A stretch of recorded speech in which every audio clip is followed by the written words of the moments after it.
আরে বাবারে, আমাকে তো কামড় মেরেছে।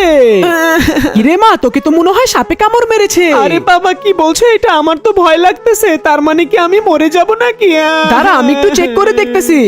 হেইয়া, আজকে খুঁজে বের করবো সেই সাপটাকে। দাঁড়া বাবা, একটু সাবধানে, না হলে তোমাকেও কামড় দিবে। এই তো ধরেছি। আরে মা, এই দেখ, তোকে তো একটা কাকড়া কামড় মেরেছিল। না বাবা, আমাকে মনে হয় সাপেই কামড় মেরেছে। আরে দাঁড়া, আমি একটু চেক করে দেখি। এটা তো কাকড়ারই কামড়। আমি এই কাকড়াটাকে ফেলে। আরে দাঁড়া, কাকড়াটাকে ফেলিস না। পেয়েছি আরেকটা কাকড়া।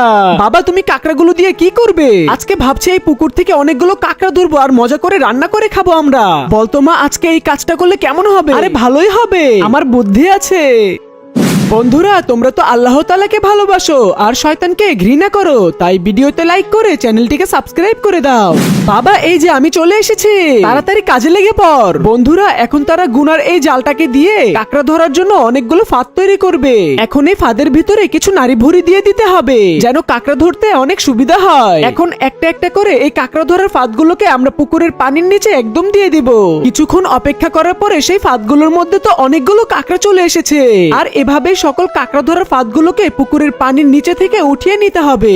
এখন এই কাকড়াগুলোকে বাসায় নিয়ে যেতে হবে। তারপরে পানি দিয়ে ভালো করে পরিষ্কার করে নিতে হবে। তারপরে তেলের মধ্যে ভেজে লাল লাল করে নিতে হবে। এরপর একে একে সকল ধরনের মশলাগুলো দিয়ে নেড়েচেড়ে তারপরে আবার সেই কাকড়াগুলোকে এটার উপরে দিয়ে ভালো করে কিছুক্ষণ রান্না করে নিতে হবে। তাহলে আজকের রেসিপিটা একদম তৈরি হয়ে যাবে।